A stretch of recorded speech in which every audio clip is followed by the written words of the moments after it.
Salutare toată lumea și bine v-am găsit la un nou videoclip pe acest canal. Astăzi o să vă arăt cum să vă păcăliți prietenii că sunteți hackeri. Pentru prima dată trebuie să apăsați butonul ăsta și R de amândouă deodată, adică așa. Și aici trebuie să scrieți KMD. Dați OK și o să vă bage aici. Dați așa screen mare și scrieți. Stați, că nu pot.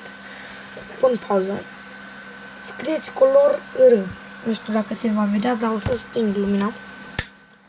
Acum cred că o să se vadă mai bine. Dați Enter și o să vă arate aici ce, cum, nu știu cum. Și ziceți din nou color A. Și o să vă bage așa. Acum ca să se șteargă, scrieți CLS. Dați Enter și aici scrieți ECHO space OFF. Dați Enter, scrieți CLS, dați Enter și scrieți aici DIR/S.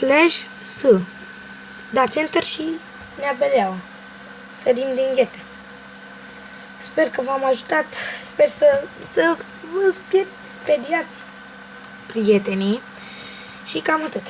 Pa!